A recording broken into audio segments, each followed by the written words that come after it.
அன்பான தேவ பிள்ளைகள் எல்லோருக்கும் இயேசு கிறிஸ்துவின் நாமத்தில் என்னோட வாழ்த்துக்களை தெரிவித்துக் கொள்கிறேன்.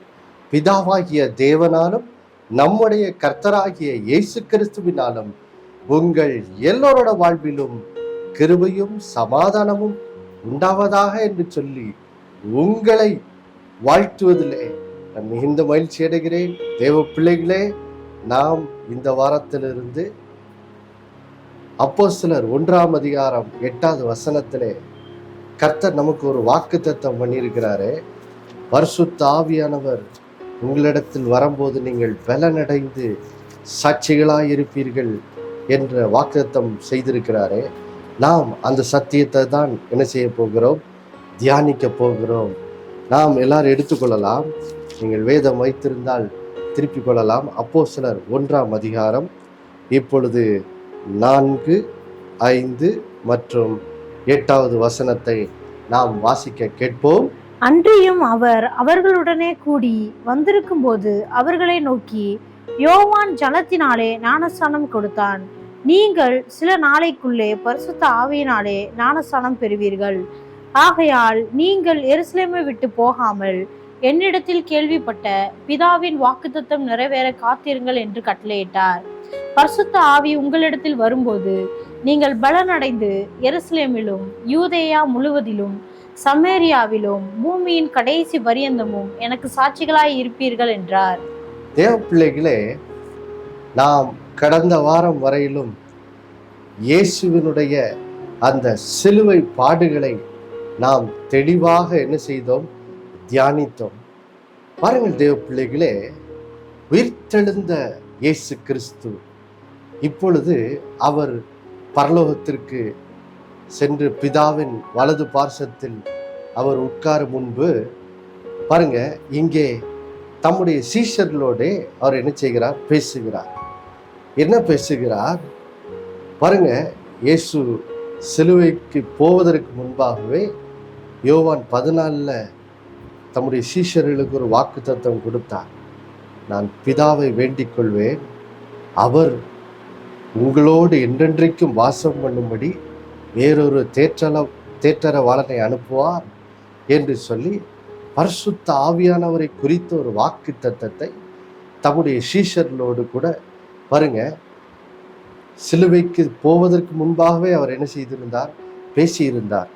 இப்பொழுது பாருங்க, உயிர்த்தெழுந்த கிறிஸ்து அவர் பரலோகத்துக்கு செல்ல போகிறார்.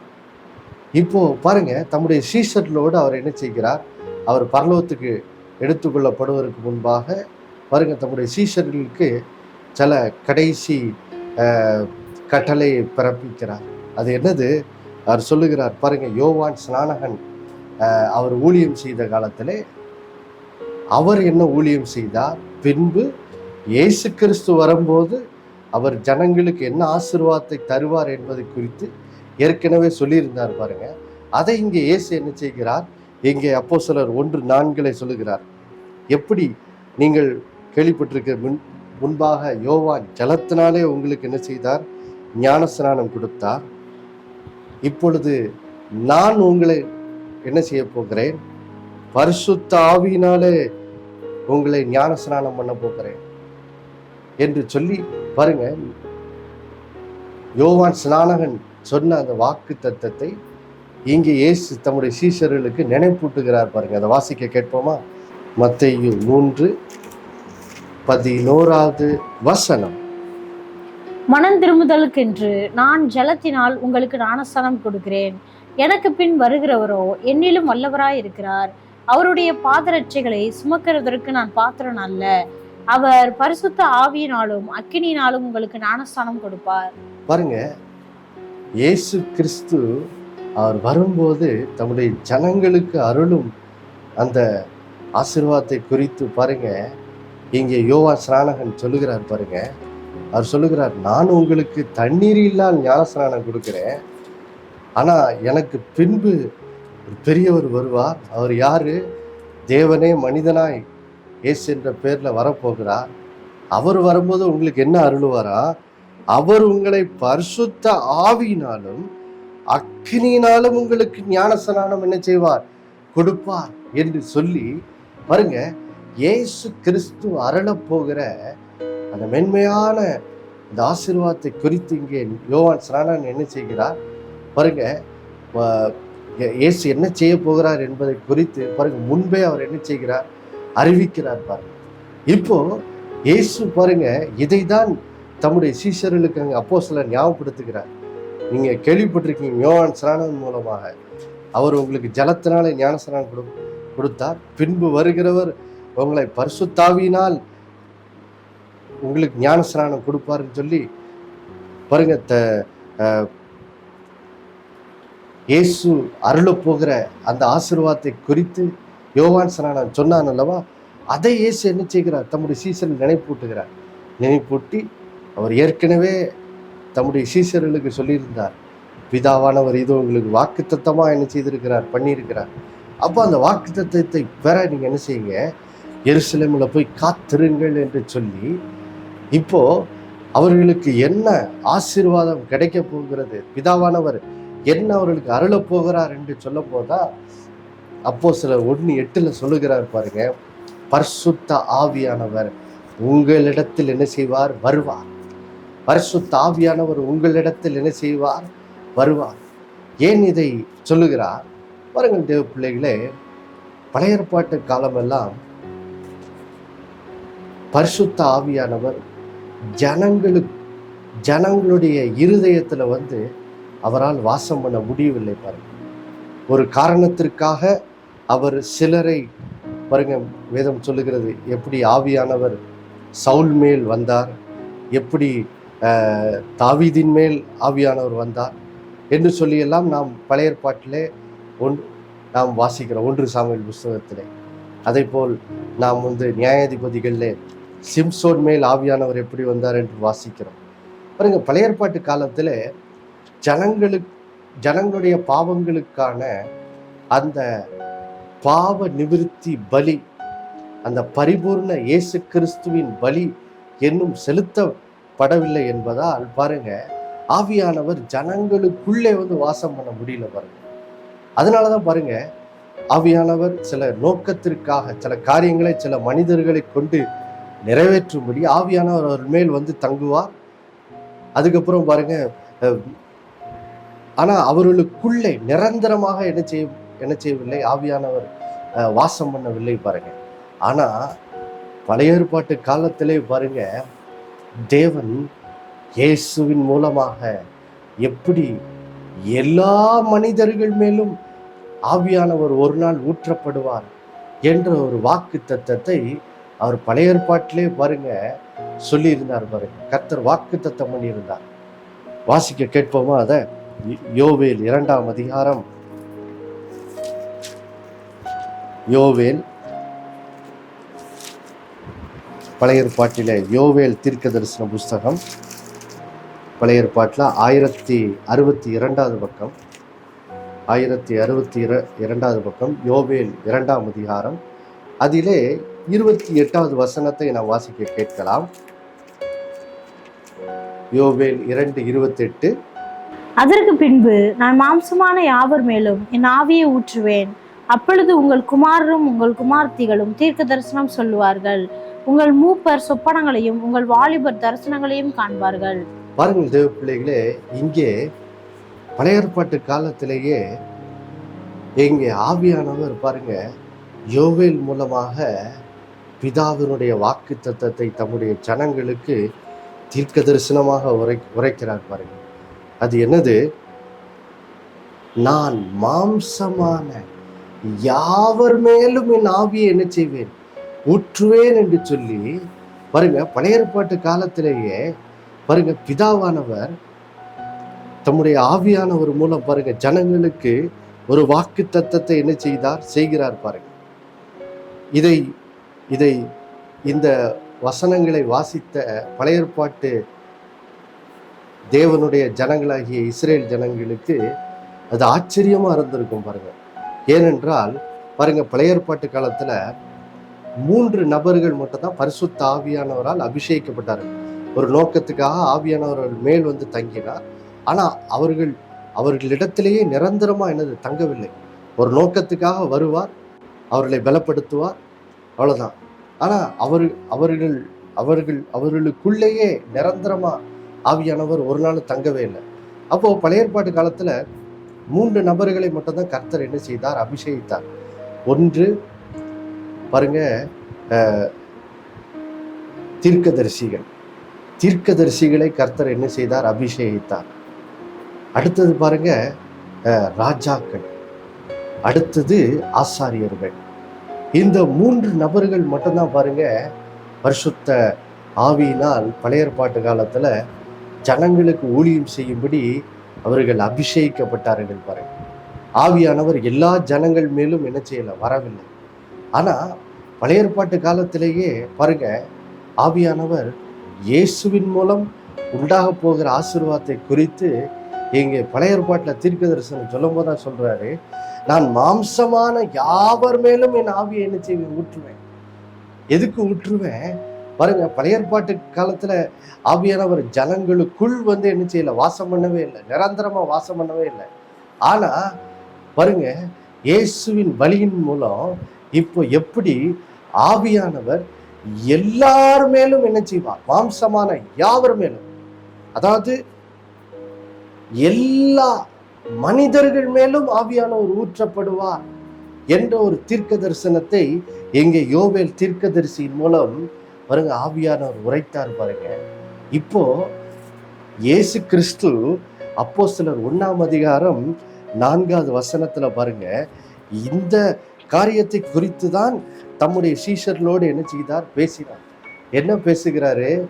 எப்பா, பழைய ஏற்பாட்டு காலத்திலேயே பிதாவானவர் தம்முடைய ஆவியானவர் மூலம் வாக்கு வைத்தார்.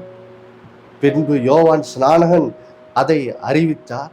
இப்பொழுது நான் உங்களுக்காக சிலுவையிலே மரித்து உயிர்த்தெழுந்து உங்கள் பாவங்களுக்கான அந்த பாவ பரிகாரத்தை நான் உண்டு பண்ணி விட்டபடியால் இப்பொழுது நீங்கள் என்னுடைய இரத்தத்தினால் பாவங்களற கழுவப்பட்டிருக்கிறபடினால் இப்பொழுது நீங்கள் தேவனா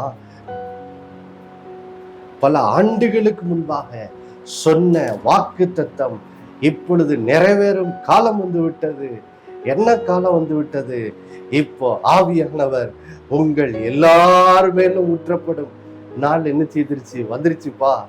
இந்த வாக்கு தத்தத்தை நீங்க பெற்றுக்கொள்ளும் நாள் வந்துருச்சு, அதை பெற்றுக்கொள்ளுங்கள் என்று சொல்லி, இப்போ எதுக்காக பாருங்க தேவன் தம்முடைய ஆவியானவரை எல்லா மாம்சமான யாவர் மேலும் ஊற்றுவேன் என்று சொல்லும் போதுதான் இயேசு இங்க சொல்றாரு பாருங்க, பரிசுத்த ஆவியானவர் உங்களிடத்தில் வரும்போது நீங்க என்ன செய்வீங்க? பலனடைவீர்கள். அதாவது தேவ வல்லமையினால் நிரப்பப்படுவீர்கள். அதன் மூலம் நீங்கள் எனக்கு சாட்சிகளாய் இந்த உலகில் வாழ்வீர்கள் என்று சொல்லி பாருங்க, இங்கே ஆண்டவர் தம்முடைய சீஷர்களோடு என்ன செய்கிறார்? பேசுகிறார். பாருங்கள் தேவ பிள்ளைகளே, இப்போ பாருங்க இந்த வாக்கு தத்தத்தை பாருங்க, பெந்தைகோஸ்தை நாள் அன்னைக்கு பாருங்க ஆண்டோட வார்த்தைக்கு கீழ்ப்படிந்து எருசலேமிலேயே காத்திருந்த 120 பேர் இந்த வாக்கு தத்தத்தின் நிறைவேறுதலை என்ன செய்தாங்க? பெற்றுக்கொண்டாங்க. பாருங்க, வாசிக்கலாம் பாருங்க. அப்போஸ்தலர் 2ஆம் அதிகாரம் 1-2 வசனங்களை வாசிக்க கேட்கலாம். பெந்தகோஸ்தே என்னும் நாள் வந்தபோது அவர்கள் எல்லோரும் ஒருமனப்பட்டு ஓரிடத்தில் வந்திருந்தார்கள். அப்பொழுது பலத்த காற்று அடிக்கிற முழக்கம் போல வானத்திலிருந்து சடுதியாய் ஒரு முழக்கம் உண்டாகி அவர்கள் உட்கார்ந்திருந்த வீடு முழுவதையும் நிரப்பிற்று. பாருங்கள் தேவ பிள்ளைகளே, இயேசு சொன்ன அந்த வாக்கு தத்தம் பாருங்க பழைய ஏற்பாட்டு காலத்திலேயே தீர்க்க தரிசனமாக உரைக்கப்பட்டது. பின்பு யோவான் ஸ்நானகனால் அது முன்னறிவிக்கப்பட்டது. இப்போ இயேசு பரலோகத்துக்கு செல்வதற்கு முன்னாடி அவர் சொன்னார் தம்முடைய சீஷர்களை பார்த்து, இந்த வாக்கு தத்தத்தை நான் உங்கள் வாழ்விலே நிறைவேற்றுவேன் என்று சொன்னார். சொன்னபடியே பாருங்கள் தேவ பிள்ளைகளே, பெந்தைகோஸ்தே நாள் அன்னைக்கு, பெந்தைகோஸ்தே நாள் என்றால் என்ன அர்த்தம்னா, இயேசு பாருங்க உயிர்த்தெழுந்த பிறகு பாருங்க அதுல இருந்து கிட்டத்தட்ட 50 நாட்கள் கழித்து இந்த பெந்தைகோஸ்தே நாள் பாருங்க, இது யூதர்கள் நடுவிலே பாருங்க ஒரு அறுவடை பண்டிகையாக என்ன செய்யப்பட்டது, கொண்டாடப்பட்டது. இந்த யூத ஜனங்களால் அறுவடை பண்டிகையாக கொண்டாடப்பட்டது பாருங்க. அதை தான் இங்கே வேதம் பெந்தைகோஸ்தே நாள் என்று அழைக்கிறது. அதாவது இயேசு சிலுவையில் மரித்து உயிர்த்தெழுந்த பிறகு கிட்டத்தட்ட 50 நாள் கழித்து பாருங்க. அப்போ யோசித்து பாருங்க, அந்த 50 நாள் கழித்து அந்த பெந்தைகோஸ்தே நாள் அன்றைக்கு பாருங்க, இயேசு கிறிஸ்து அவர் சொன்ன அந்த வாக்கு தத்தத்தை தம்முடைய சீஷர்களுக்கு என்ன செய்தார், நிறைவேற்றினார். பரிசுத்த ஆவியினால் பாருங்க அவருடைய சீஷர்கள் நிரப்பப்பட்டு அவர் எல்லாரும் என்ன செய்யறாங்க, பலன் அடைகிறாங்க. இப்போ அப்போஸ்தலர் 2-3-4 வசனங்களை வாசிக்கலாம். அல்லாமலும் அக்கினிமயமான நாவுகள் போல பிரிந்திருக்கும் நாவுகள் அவர்களுக்கு காணப்பட்டு அவர்கள் ஒவ்வொருவர் மேலும் வந்து அமர்ந்தது. அவர்கள் எல்லோரும் பரிசுத்த ஆவியினாலே நிரப்பப்பட்டு ஆவியானவர் தங்களுக்கு தந்தருளின வரத்தின்படியே வெவ்வேறு பாஷையிலே பேசத் தொடங்கினார்கள். பாருங்க தேவ பிள்ளைகளே, கிட்டத்தட்ட அன்றைக்கு அந்த எருசலேம் பட்டணத்துல மேல் வீட்டறையில 120 பேர் கூடியிருந்தாங்க. அவர்கள் எல்லாரும் பாருங்க, பழைய ஏற்பாட்டு காலத்துல இது சாத்தியம் இல்லை பாருங்க. ஆனா இயேசுவின் சிலுவை பலியின் மூலமாக இப்பொழுது பாருங்கள் தேவ பிள்ளைகளே, அவர்கள் எல்லாரும் பரிசுத்த ஆவியினால் என்ன செய்யப்பட்டார்கள், நிரப்பப்பட்டு ஆவியானவர் அவர்களுக்கு தந்தருளின வரத்தின்படி வெவ்வேறு பாஷைகளில் என்ன செய்தார்கள், பேசத் தொடங்கினார்கள். பாருங்கள், எல்லாரும் பரிசுத்த ஆவியினால் நிரப்பப்பட்டார்கள். அல்லேலூயா! வாக்கு தத்தம் நிறைவேறினது. பாருங்கள் தேவ பிள்ளைகளே, இந்த வாக்கு தத்தம் வெறும் இயேசுவினுடைய அந்த 12 சீஷர்களுக்கும் அவர்களோடு கூட இருந்த அந்த மற்றவர்களுக்கு மட்டும் இல்லை. இந்த வாக்கு தத்தம் பாருங்கள் தேவ பிள்ளைகளே, இது இயேசுவை விசுவாசிக்கிற உங்களுக்கும் உரியதாக என்ன செய்கிறது, இருக்கிறது. பாருங்க, அதுதான் இப்ப நல்ல செய்தி. எதுக்காக பாருங்க, ஏன் பழைய ஏற்பாட்டில் சொல்லப்பட்ட அந்த வாக்கு தத்தத்தை ஏன் நாம் வாசித்து பின்பு ஏன் யோவான் ஸ்நானகன் முன்னறிவிக்கப்பட்ட அந்த வசனத்தை வாசித்து இயேசுவும் அவர்களுக்கு காத்திருக்கும்படி சொல்லுகிறார். சொன்னபடியே அந்த சீஷர்கள் காத்திருந்த போது ஆண்டவர் அந்த வாக்கு தத்தத்தை அவர்களுக்கு என்ன செய்தார், நிறைவேற்றினார். பாருங்க, இப்போ நல்ல செய்தி என்ன, இந்த வாக்கு தத்தம் இயேசுவை விசுவாசிக்கிற உங்களுக்கும் உரியதாக என்ன செய்கிறது, இருக்கிறது. பாருங்க, வாசிக்கலாம். அதே அப்போஸ்தலர் 2ஆம் அதிகாரம் பாருங்க, அப்போஸ்தலர் 2ஆம் அதிகாரம் 38-39 வசனங்களை வாசிக்க கேட்கலாம். பாருங்க, பேதுரு அவர்களை நோக்கி, நீங்கள் மனம் திரும்பி ஒவ்வொருவரும் பாவ மன்னிப்புக்கென்று இயேசு கிறிஸ்துவின் நாமத்தினாலே ஞானஸ்நானம் பெற்றுக்கொள்ளுங்கள், அப்பொழுது பரிசுத்த ஆவியின் வரத்தை பெறுவீர்கள். வாக்குத்தத்தமானது உங்களுக்கும் உங்கள் பிள்ளைகளுக்கும் நம்முடைய தேவனாகிய கர்த்தர் வரவழைக்கும் தூரத்தில் உள்ள யாவருக்கும் உண்டாயிருக்கிறது என்று சொல்லி. பாருங்கள் தேவ பிள்ளைகளே, எங்கே பேதுரு அந்த பெந்தைகோஸ்தே நாள் அன்னைக்கு எழும்பி இயேசு கிறிஸ்துவின் நற்செய்தியை அறிவிக்கிறார். அங்கே கூடியிருந்த பல்வேறு ஜனங்களுக்கு அறிவிக்கிறார். அறிவிக்கும் போது தான் சொல்றாரு பாருங்க, என்ன சொல்றாரு, நீங்கள் மனம் திரும்பி ஒவ்வொருவரும் பாவ மன்னிப்புக்கென்று இயேசு கிறிஸ்துவின் நாமத்தினாலே ஞான ஸ்நானம் பெற்றுக்கொள்ளுங்கள். அப்பொழுது என்ன செய்வீங்க, பரிசுத்தாவின் வரத்தை என்ன செய்வீங்க, பெறுவீங்க. வாக்கு தத்தமானது உங்களுக்கும், அதாவது அன்றைக்கு எருசலேம் பட்டணத்துல அந்த பேதுருவின் பிரசங்கத்தை கேட்டு ரட்சிக்கப்பட்ட அந்த 3000 ஜனங்களுக்கு மட்டும் இல்லை, அதுக்கு பின்பு உங்கள் பிள்ளைகளுக்கும் நம்முடைய தேவனாகிய கர்த்தர் வரவழைக்கும் தூரத்தில் உள்ள யாவருக்கும் உண்டாயிருக்கிறது என்று சொல்லுகிறார். பாருங்க, அப்போ பாருங்கள் தேவ பிள்ளைகளே, இந்த வாக்கு தத்தம் என்ன வாக்கு தத்தம் பாருங்கள் தேவ பிள்ளைகளே. பழைய ஏற்பாட்டு காலத்திலே தீர்க்கதரிசிகள் அபிஷேகிக்கப்பட்டார்கள். பாருங்க, தாவீது ராஜாவா இருக்கிறபடினால் அவர் அபிஷேகிக்கப்பட்டார். ஆனா தாவீது ஆளுகை செய்த அவரு கீழே இருந்த அந்த இஸ்ரேல் ஜனங்கள் என்ன செய்யல, பரிசுத்தாவினால் அபிஷேகிக்கப்படல. ஆனா பாருங்க, இயேசு என்றைக்கு நம்ம பார்த்தோம், இயேசு எந்த அளவுக்கு நம்முடைய பாவங்களுக்கு பரிகாரம் பண்ணுவதற்காக அவர் எந்த அளவுக்கு ஆட்டுக்குட்டியானவராக ரத்த சிந்தி எவ்வளவு பாடுபட்டு மரித்தார் என்பதெல்லாம் ஆழமா கடந்த வாரங்களை தியானித்தோம். பாருங்கள் தேவ பிள்ளைகளே, அவர் அவ்வளோ பாடுபட்டு உயிர்த்தெழுந்ததுனால இப்போ புதிய ஏற்பாட்டு காலத்துல இயேசுவின் சிலுவை பாடுகளுக்கு பின்பு வாழுகிற தேவ ஜனங்களாகிய நீங்கள் எல்லாரும் பாக்கியவான்களாக இருக்கிறீர்கள். ஏனென்றால் இப்பொழுது உங்கள் எல்லார் மேலும் ஆவியானவர் வந்து வாசம் பண்ணுகிறது மட்டும் இல்ல, உங்களுக்குள்ளவே அவர் நிரந்தரமாக என்ன செய்கிறார்? வாசம் பண்ணுவார். அது மட்டும் இல்ல, பாருங்கள் தேவ பிள்ளைகளே, இந்த ஆவியானவர் உங்களிடத்தில் வரும்போது உங்களுக்கு என்ன ஆசீர்வாதம் கிடைக்குது? பரிசுத்த ஆவியானவர் உங்களிடத்தில் வரும்போது நீங்கள் பலனடைகிறீர்கள். என்ன பலன் பாருங்க. இந்த பெந்தேகோஸ்தே நாளுக்கு முன்பாக பாருங்கள் தேவ பிள்ளைகளை, பேதுரு பரிசுத்த ஆவியினால் நிரப்பப்படுறதுக்கு முன்னாடி அவர் பார்த்தீங்கன்னா அவர் ஒரு ஸ்திரமான உறுதியான இருதயமே அவருக்கு கிடையாது. ஒரு நேரம் விசுவாசமா பேசுவார், இன்னொரு நேரம் அவிசுவாசமா பேசுவார். எடுத்துக்காட்டுக்கு மத்தேயு 16ஆம் அதிகாரத்துல பார்த்தீங்கன்னா ஒரு நேரம் இயேசுவே நீர் தான் தேவனோட குமாரன் சொல்லி தைரியமா அவர் அறிக்கை பண்றாரு.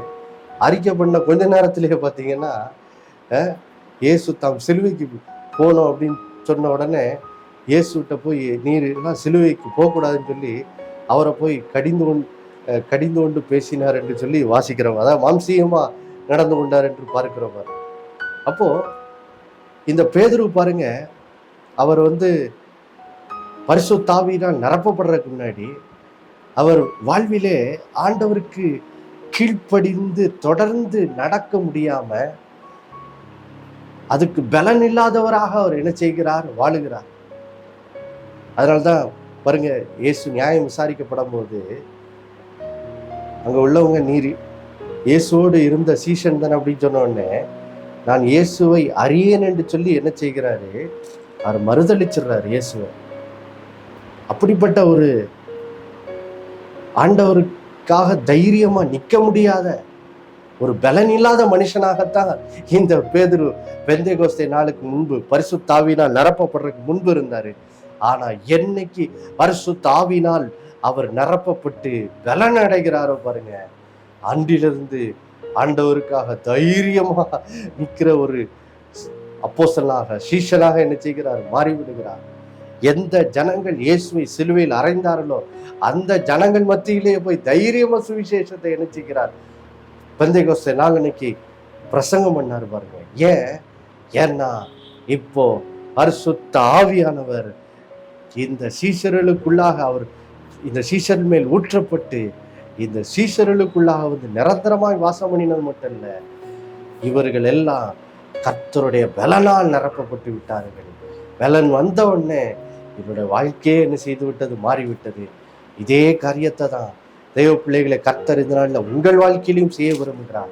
நீங்கள் இயேசுவை விசுவாசித்து பாவ மன்னிப்பு பெற்றிருக்கிறீர்கள்.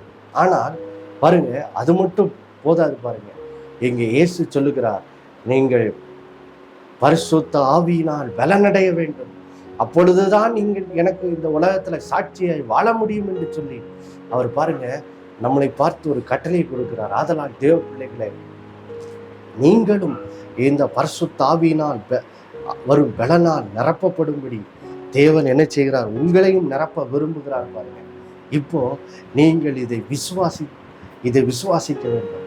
இந்த வாக்கு தத்தம் சீஷரில் மட்டும் இல்ல, எனக்கும் தேவன் கொடுத்திருக்கிறார் என்று விசுவாசிக்கும் போது பாருங்க தேவப்பிள்ளை, விசுவாசித்து நாம் இப்போ ஜோமன போகும்போதே பாருங்க, கர்த்தர் இந்த நாளில் உங்களையும் என்ன செய்வார்? பேதுருவை மற்றும் அந்த மேல் வீட்டு அறையில் இருந்த 120 பேரை நிரப்பினது போல உங்களையும் நிரப்பி உங்களையும் பரிசுத்த ஆவியின் பலனால் உங்களையும் இந்த நாளில் என்ன செய்வார்? நிரப்புவார். ஏனென்றால் இந்த வாக்கு தத்தம் உங்களுக்கும் சொந்தமானதாக என்ன செய்கிறது? இருக்கிறது. நாம் எல்லாரும் ஜெபிக்கலாமா? எல்லாரும் கண்களை மூடி ஜெபிக்கலாம். அன்புள்ள பரலோக பிதாவே, ஆண்டவர் இயேசுவின் நாமத்தில் சமூகத்தில் வருகிறோமப்பா. இந்த நல்ல நாளிலே ஆண்டவரே நாங்கள் கேட்ட அற்புதமான வார்த்தைக்காக ஸ்தோத்திரம். நீர் எங்களுக்கு கொடுத்திருக்கிற ஒரு மாபெரும் வாக்கு தத்தத்தை குறித்து நாங்கள் பார்த்தோமே ஆண்டவரே. பழைய ஏற்பாட்டிலே நீர் வாக்கு பண்ணி ஆண்டவரே 2000 ஆண்டுகளுக்கு முன்பாக பெந்தேகோஸ்தே நாளன்னைக்கு நீர் அதை நிறைவேற்றினீரப்பா. நிறைவேற்றி நீர் உம்முடைய சீஷர்களை பரிசுத்த ஆவியினால் நிரப்பி அவர்களை பலனடைய செய்து அவர்களை உமக்கு சாட்சிகளாய் வாழும்படி நீர் அவர்கள் வாழ்க்கையை மறுரூபப்படுத்தினீரே. அதற்காய் ஸ்தோத்திரம். இந்த நாளிலும் கூட இந்த வசனத்தை கேட்டுக்கொண்டிருக்க ஒவ்வொருத்தருக்காய் ஜெபிக்கிறோம் ஆண்டவரே. யாரெல்லாம் ஆண்டவரே உம்மை ஆண்டவராய் இரட்சகராய் ஏற்றுக்கொண்ட பிறகும் இன்னும் இந்த பரிசுத்தாவின் பலனால் நிரப்பப்படாமல், இந்த வல்லமையினால் தரிப்பிக்கப்படாமல் யாரெல்லாம் இருக்கிறார்களோ, இந்த வேளையில ஆவியானவர் இந்த வாக்கு தத்தத்தை கொண்டவர்களோடு பேசுவீராக. மகளே, இது உனக்காக தான். மகளே, உனக்காக தான். இதுவரைக்கும் நீ எனக்காக வாழ முடியாம நீ பலனில்லாதவனாய் இருக்கிறாய். உன்னை பலப்படுத்தும்படிதான் இந்த பரிசுத்தாவினால் உன்னை நிரப்ப விரும்புகிறேன் என்று சொல்லி இந்த வார்த்தையின் மூலம் உடைய பிள்ளைகளோட உள்ளத்திலே பேசுவீராகப்பா. இதன் மூலம் உடைய பிள்ளைகளுடைய இருதயத்தில் இப்போது விசுவாசம் உண்டாகட்டும்.